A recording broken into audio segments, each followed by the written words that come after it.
तो चलिए हम प्रेजेंट सिंपल टेंस के बारे में पढ़ेंगे कि बोर्ड क्लासेस जो होती है, जैसे 10th होती है या फिर जो भी कंपटीशन एग्जाम्स होती हैं, उनमें टेंस जो किस प्रकार से आते हैं। तो चलिए पहले देखते हैं प्रेजेंट सिंपल टेंस। इसके बारे में इसकी जो हेल्पिंग वर्ब्स होती है वो क्या होती है, डू और डज होती है। क्या होती है, डू और डज। और डू और डज के साथ में वर्ब की फर्स्ट फॉर्म का यूज किया जाता है। दूसरी कंडीशन इसमें अप्लाई होती है, कौन सी, जो सिंपल सेंटेंसेस होते हैं उनमें वर्ब की फर्स्ट फॉर्म में एस या एस ऐड किया जाता है। तो देखिए इस टेंस के अंदर दो कंडीशंस होगी, एक तो ये वाली होगी और एक ये वाली होगी। ये कंडीशन सिर्फ और सिर्फ सिंपल सेंटेंस में होती है। बाकी ये जो कंडीशन है वो आपका नेगेटिव सेंटेंस बच गया, इंटरोगेटिव बच गया, डब्ल्यूएच वर्ड का बच गया, उनमें होती है। अब देखिए इसमें हम बात करते हैं पहले सिंपल सेंटेंस की, कि प्रेजेंट सिंपल टेंस में जो सिंपल सेंटेंस होते हैं उनमें यदि हमारा सब्जेक्ट सिंगुलर है, यदि हमारा सब्जेक्ट सिंगुलर होगा तो हम वर्ब की फर्स्ट फॉर्म में ऐड क्या करेंगे, एस और ईएस। यदि हमारा सब्जेक्ट प्लूरल है तो हम यूज करेंगे केवल वर्ब की फर्स्ट फॉर्म का। अब बात करते हैं ये कंडीशन तो होगी सिर्फ और सिर्फ सिंपल सेंटेंसेस के लिए। बाकी बात करें हम इनकी, तो डू का जो यूज है वो आई और प्लूरल के लिए किया जाता है, आई और प्लूरल सब्जेक्ट के लिए। डज का जो यूज होता है वो होता है किसके लिए, सिंगुलर सब्जेक्ट के लिए। अब देखिए यहाँ पर नेगेटिव है या इंटरोगेटिव है या डब्ल्यूएच वर्ड का है, उनमें ये कंडीशन अप्लाई होती है। अब हम बात करें सिंपल सेंटेंस की। सिंपल सेंटेंस में सिंगुलर सब्जेक्ट के साथ में हम वर्ब की फर्स्ट फॉर्म में एस और ईएस ऐड करते हैं। अब ये एस कहां पर ऐड होता है, ईएस कहां पर ऐड होता है, वो देखिए। यदि जो अपनी वर्ब होती है उनके लास्ट लेटर यानी कि अंतिम अक्षर यदि एस एच हो, सी एच हो, एस हो, डबल एस हो, सी डबल एच हो, एक्स हो, यू हो और जेड हो, अगर ये दिए हुए हो तो उनमें हम क्या ऐड करेंगे, एस करेंगे, सॉरी ईएस। बाकी सभी में हम किसका यूज करेंगे, केवल और केवल एस का। तो ये होगी नॉर्मल कंडीशन कि सिंपल सेंटेंस के अंदर हमें किस प्रकार से, प्रेजेंट सिंपल टेंस के अंदर सिंपल सेंटेंस में कैसे हम एस एलियस जोड़ेंगे और किसके साथ जोड़ेंगे, सिंगुलर के साथ एस एलियस जोड़ेंगे। और यदि सब्जेक्ट प्लूरल होता है तो केवल और केवल वर्ब की फर्स्ट फॉर्म काम में लेंगे, कुछ नहीं जोड़ना है। बाकी जो सेंटेंसेस बच गए, चाहे नेगेटिव हो या इंटरोगेटिव हो या डब्ल्यूएच वर्ड का, उनमें डू डज के साथ में वर्ब की फर्स्ट फॉर्म काम में लेंगे। तो नेक्स्ट पे हम चलते हैं कि एग्जाम में हमारे किस प्रकार से आते हैं और हमें किस प्रकार से ग्रेड फॉर्म ऑफ वर्ब पढ़नी होती है, किस प्रकार से हमारी कंपटीशन एग्जाम्स में आते हैं। तो मैं दोनों के साथ में लेकर भी चल रहा हूँ, आप देख लेना। तो देखिए पहले बात करते हैं इसके एडवर्ब्स की, क्योंकि कंपटीशन एग्जाम हो या फिर बोर्ड के एग्जाम्स हो, यदि हमें ग्रेड फॉर्म ऑफ वर्ब पढ़नी है तो हमें नॉलेज किसका होना चाहिए, एडवर्ब का नॉलेज होना चाहिए। तो इसके एडवर्ब्स होते हैं daily, usually, generally, frequently,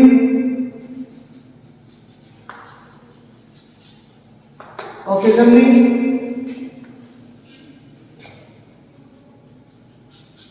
yearly, rarely, hardly, never, ever, never, ever, always, sometimes,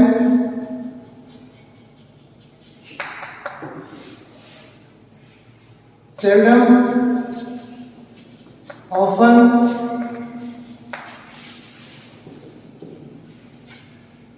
regularly,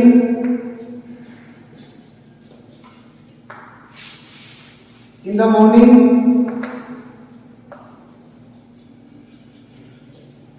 in the evening, on Sunday, on Monday,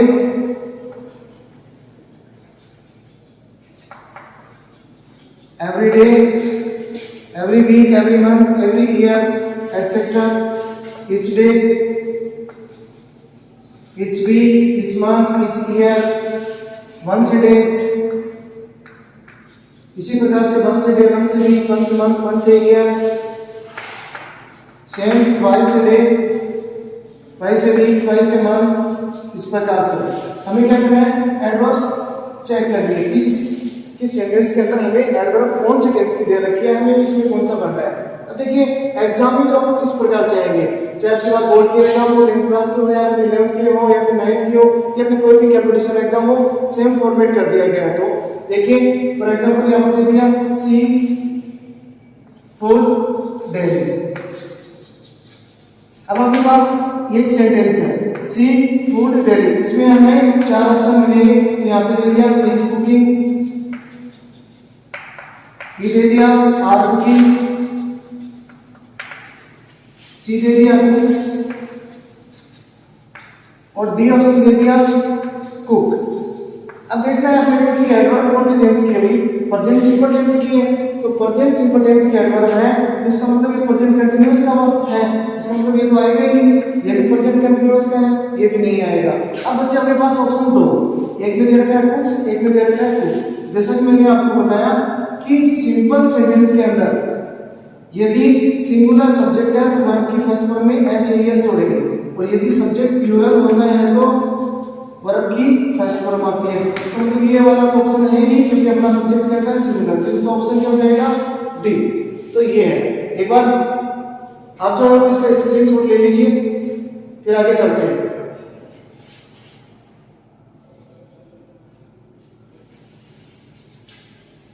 okay next पे चलते हैं। इसके अलावा और प्रेजेंट सिंपल टेंस हम कहां पर फिलअप कर सकते हैं। ये बात तो थी सिंपल सेंटेंस की, तो आपको पैनिक होने की, कंफ्यूज होने की जरूरत नहीं है। यदि सेंटेंस नेगेटिव दे दे तब भी आपको इसी प्रकार से आपको करना है। फॉर एग्जांपल मैं एक एग्जांपल और दे रहा हूं, जैसे टीचर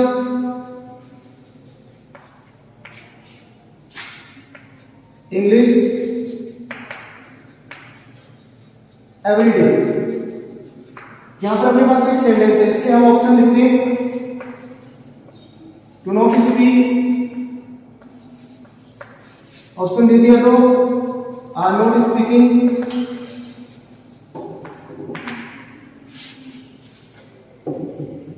ऑप्शन सी दे दिया डू स्पीक नॉट,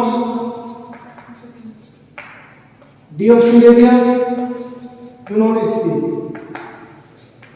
मतलब किसी भी प्रकार से घुमा के दे, आपको इसमें कंफ्यूज होने की जरूरत नहीं है। आपको तो ये देखना है कि ये एडवर्ब कौन से टेंस की है, प्रेजेंट सिंपल टेंस की है, तो इसमें प्रेजेंट सिंपल टेंस आएगा। इसका मतलब इसका तो कोई चांस ही नहीं है ना। यहां पर देखें इसमें नोट जो कहां पर नहीं आता, मैन वर्ब के बाद में कभी नहीं आता, यहां पर आता है, तो इसका मतलब ये भी ऑप्शन गलत हो गया। अब बच्चे अपने पास ये दो ऑप्शन, ए का और डी का। अपना सब्जेक्ट देखो कैसा है, प्लूरल है। प्लूरल के साथ हम डू का यूज करते हैं या डज का करते हैं, सीधी सी बात है डज का करते हैं। आई और प्लूरल के साथ तो अपना ऑप्शन जो हो जाएगा डी। चाहे नेगेटिव आए या इंटरोगेटिव आए या डब्ल्यू एक्सपर्ट आए, बस अपने को तो एडवर्ब पे कंसंट्रेट करना है कि एडवर्ब कौन सी है और इसमें कौन सा ऑप्शन जो करेक्ट होगा। चलिए फिर नेक्स्ट चलते हैं। ये बात होगी अपनी एडवर्ब से रिलेटेड चीजों की। इसके अलावा प्रेजेंट सिंपल टेंस का यूज हम और कहां पर करते हैं, तो देखिए पहले हम बात करेंगे rule number first for the universal truth.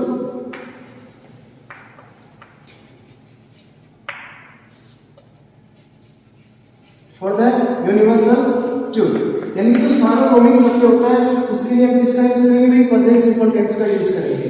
तो सार्वभौमिक सत्य जो है वो होते कौन से हैं, जैसे मान लो कि सूर्य है, पूर्व में उगता है, पश्चिम में अस्त होता है, पृथ्वी सूर्य के चारों ओर चक्कर लगाती है। तो ये पहले भी सत्य थी, आज भी है और आगे आने वाले टाइम में भी इनमें कोई चेंजमेंट नहीं होना है। तो इनके लिए हम किसका यूज करेंगे, प्रेजेंट सिंपल टेंस का। फॉर एग्जांपल यहाँ पर दे दिया the sun in the west, option दे दिए सेट, बी दे दिया सेट्स, ऑप्शन सी दे दिया इज सेटिंग, ऑप्शन डी दे दिया इज बीइंग सेटिंग। अब देखिए यहां पर सूर्य जो है वो अस्त होता है पश्चिम की तरफ, यानी कि तो ये क्या हो गया, यूनिवर्सल ट्रुथ होगी। तो यूनिवर्सल ट्रुथ जो है वो कौन से टेंस में आती है, प्रेजेंट सिंपल में। तो इसमें आने का कोई चांस ही नहीं है कि प्रेजेंट कंटीन्यूअस है, इसमें भी नहीं आना। अब आपके पास बचे ऑप्शन 2, सब्जेक्ट देखो कैसा है, सिंगुलर है। तो सिंगुलर सब्जेक्ट होगा तो हम ऐड क्या करेंगे, एस या एस को हम ऐड करेंगे। तो चलिए ये हो गया एक रूल। फिर नेक्स्ट पे चलते हैं, rule number 2 for the scientific fact.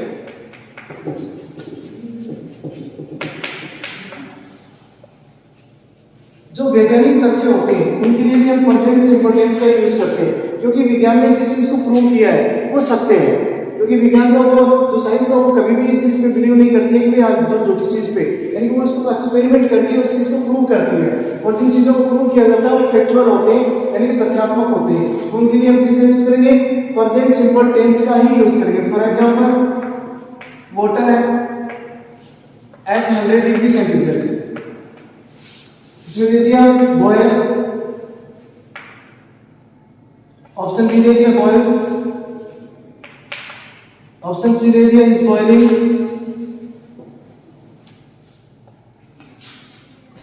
और ऑप्शन डी दे दिया इज बीइंग बॉइल्ड। अब देखिए यहां पर पानी जो आपको 100 डिग्री में उबलता है, तो ये कौन सी चीज होगी, साइंटिफिक फैक्ट हो गया, यानी कि ये चीज सत्य है। और जो चीज साइंटिफिक फैक्ट हो गया तो प्रेजेंट सिंपल टेंस में आएगा, प्रेजेंट कंटीन्यूअस का कोई चांस ही नहीं है। दो ऑप्शन तो अपने डायरेक्ट ही कट जाएंगे। अब बात करते हैं दो ऑप्शन बचे हुए हैं। अब जो वाटर जो होता है वो हमेशा क्या होता है, सिंगुलर होता है। और जब सिंगुलर होगा तो वर्ब की फर्स्ट फॉर्म में हम क्या करेंगे, एस या एस। तो हमारा ये वाला ऑप्शन क्या हो गया, गलत हो गया। यानी कि जितनी भी अनकाउंटेबल नाउन्स होती है जिनको हम काउंट नहीं कर सकते, जैसे मान लो कि शुगर है, राइस है, या व्हीट है, या फिर वाटर है, या मिल्क है, या जो भी चीजें जिनको हम काउंट नहीं कर सकते वो कौन सी होती है, सिंगुलर होती है हमेशा। तो देखिए क्या हो गया सेकंड रूल। अब इसके बाद में नेक्स्ट रूल पे चलते हैं, रूल नंबर 3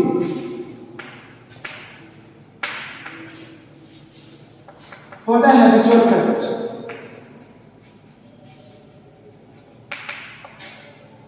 जो आदतन कार्य होते हैं उनके लिए भी हम किसका यूज करेंगे, भाई प्रेजेंट सिंपल टेंस का। फॉर एग्जांपल जैसे स्टूडेंट्स टू स्कूल रेगुलरली, यहाँ पर पहली बात तो एडवर्ब करेंगे, दूसरी बात छात्र जो आपको स्कूल जाते हैं तो ये क्या उनकी एक हैबिट है, तो उसके लिए भी हम किसका यूज करेंगे, प्रेजेंट सिंपल टेंस का। तो आपको दे दिया गो, दूसरा दे दिया ऑप्शन बी दे दिया गोज, ऑप्शन सी दे दिया इज गोइंग, ऑप्शन डी दे दिया आर गोइंग। अब रेगुलरली दे रखा है, वैसे भी हैबिट है, तो प्रेजेंट सिंपल आना है, प्रेजेंट कंटीन्यूअस नहीं आना। तो दोनों को हट के अब बचे अपने पास दो। अब सब्जेक्ट कैसा है, प्लूरल है, और प्लूरल के साथ हम किसका यूज करते हैं, केवल और केवल वर्ब की फर्स्ट फॉर्म का। इसका मतलब ये वाला ऑप्शन भी नहीं आएगा। तो ये हो गया ऑप्शन नंबर फर्स्ट, इसका आंसर हो गया। अब चलिए और हम कहां पर यूज करते हैं, एक बार इसका स्क्रीनशॉट लेना चाहो तो ले सकते हो।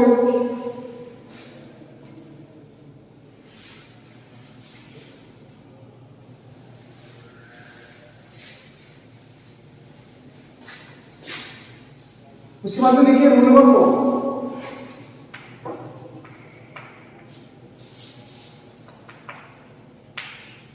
For the idioms and proverbs.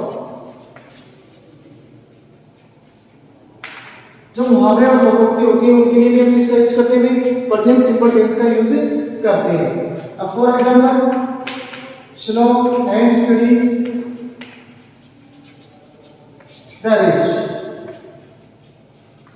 अब देखिए यहां पर ऑप्शन नंबर ए दे रखा है विन, ऑप्शन दे रखा है बी विंस, ऑप्शन सी दे दिया इज विनिंग, और ऑप्शन नंबर डी दे दिया हैज वॉन। अब अपने को ये देखना है कि है क्या, slow and study win the race. इसका मतलब ये जो कछुए और खरगोश वाली कहानी है ना, उसका मोरल है। तो इसका मतलब प्रेजेंट सिंपल टेंस में आएगा, तो प्रेजेंट कंटीन्यूअस भी नहीं है, प्रेजेंट परफेक्ट भी नहीं है। अब बच्चे आपके पास ये दो, जैसा कि मैंने बताया कि अनकाउंटेबल नाउन है, और अनकाउंटेबल नाउन हमेशा क्या होती है, सिंगुलर होती है, तो इसका मतलब ये वाला ऑप्शन तो आएगा ही नहीं, ये वाला ऑप्शन इसका करेक्ट होगा। चलिए फिर रोल नंबर नेक्स्ट पे चलते हैं।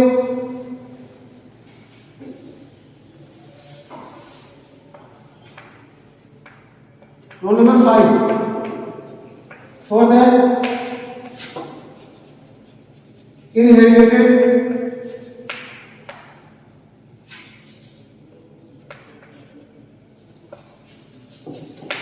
qualities or born good qualities।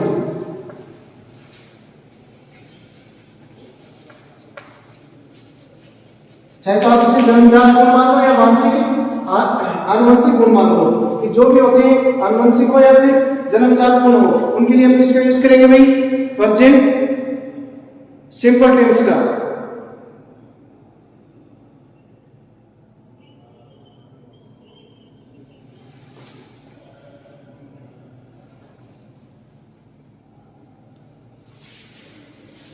तो अब देखिए इसमें इनहेरिटेड क्वालिटीज हो या बॉर्न गुड क्वालिटीज हो, इनके लिए भी हम किसका यूज करेंगे, प्रेजेंट सिंपल टेंस का। For example mother to her children,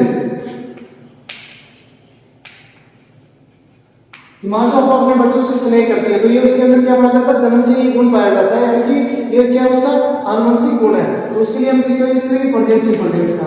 option number A दे दिया आपको लव, ऑप्शन नंबर बी दे दिया लव्स, ऑप्शन नंबर सी दे दिया is loving, option number D दे दिया आर लविंग। ठीक है, इसका बहुत गुड क्वालिटी है, इसका मतलब प्रेजेंट सिंपल टेंस आ रहा है, ये भी नहीं आएगा, ये भी नहीं आएगा। अब बच्चे अपने पास दो सब्जेक्ट सिंगुलर है, तो अपना ऑप्शन क्या हो जाएगा, बी ऑप्शन जो वो करेक्ट होगा। चलिए फिर नेक्स्ट पे चलते हैं अपन।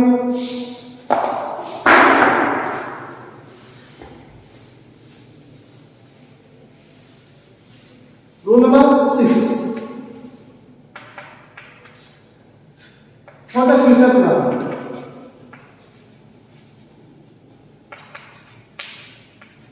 यानी कि भावी नियोजित कार्यक्रम के लिए हम किसका यूज करेंगे, प्रेजेंट सिंपल टेंस का। यानी कि कुछ योजनाएं जो होती है वो पहले से क्या होती है, बन जाती है, तो उसके लिए प्रेजेंट सिंपल टेंस का यूज करेंगे। For example our annual exams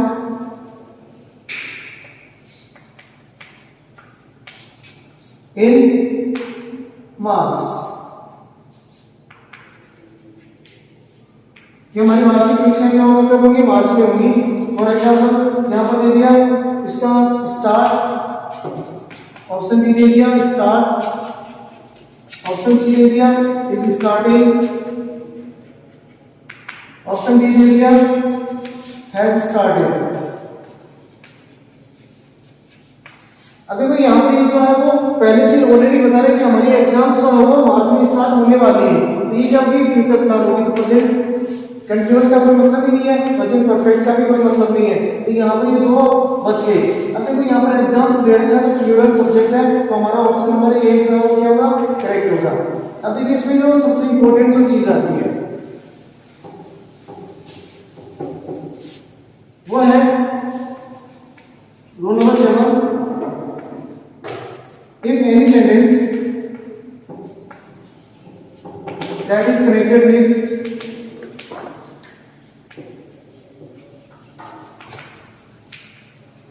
if, यानी कि कोई भी सेंटेंस जो किससे जुड़ा हुआ हो, if से जुड़ा हुआ हो, तो रूल क्या होगा कि plus present simple plus future simple. अब कोई भी सेंटेंस हो जो कि इफ से जुड़ा हुआ, तो उनका एक कॉम्बिनेशन होगा, प्रेजेंट सिंपल का और फ्यूचर सिंपल का। इन दोनों में से एक टेंस आ गया, मान लो कि फ्यूचर सिंपल आ गया, तो आपको कौन सा टेंस फिलअप करना है, प्रेजेंट सिंपल। यदि प्रेजेंट सिंपल आ गया तो आपको कौन सा करना है, फ्यूचर सिंपल टेंस करना है। For example if Radha a song I shall praise her।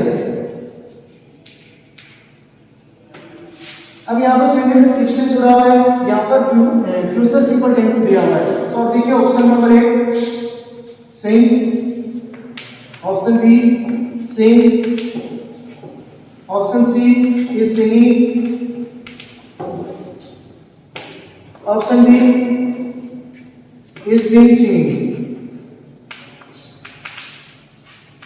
अभी अपने पास 4 ऑप्शन है, तो यानी कि प्रेजेंट कंटीन्यूअस तो होना ही नहीं है। क्यों नहीं होना है? क्योंकि ये कॉम्बिनेशन है फ्यूचर सिंपल टेंस है, तो दूसरा प्रेजेंट सिंपल टेंस होगा, तो यहाँ पे क्या आ जाएगा सिंग्स आ जाएगा, क्योंकि सब्जेक्ट जो है वो सिंगुलर सब्जेक्ट है।